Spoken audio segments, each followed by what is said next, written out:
Well, I guess it depends on what it is. You know, years ago I did, oh gosh, when I first started, it's such an embarrassment to me. I played the Virgin Mary in the Nativity.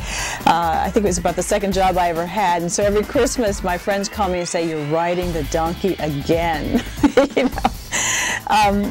This is a very lovely story. It's about a couple whose relationship is on the brink. And they've had suffered a terrible loss. She's a social worker, and a little girl, about a 8-year-old little girl, 7-8-year-old girl who lost her mother in a terrible car accident, and she's convinced the mother's going to return. And so I, as a social worker, have to try to place her, and it's just before Christmas, and that can't happen. And so I bring her into our house, and so it's a very interesting dynamic because I don't want to get too close to her, obviously, because of what's happened in the past, but this child has this very enchanting quality about her. And she might be even a little prescient somehow, or have a, I don't want to say supernatural, that's not the right word, but has some sort of sixth sense. And she causes his husband and wife to reconnect again.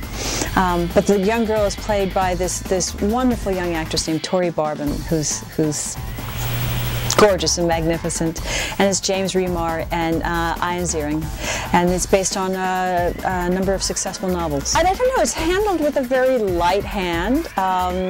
You know, it's I don't know, would you say It's a Wonderful Life is sad? I can't even begin to compare the two stories, obviously. I guess it's got those elements in it, but by the end you're sort of very opened up, and I don't know, stupid me was crying at the end, but it's a happy, it's a good cry.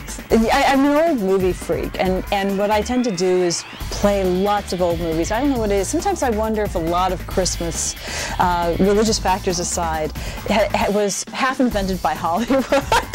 You know, in a sense, there's so much that sense memory, and you go back to your childhood.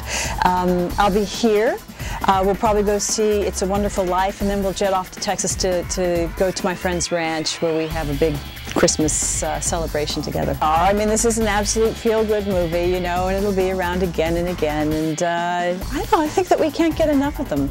There's something about being inside in the fireplace and the cold weather and being with the people that you love. It's all these cliches I'm telling you about, well, they're true.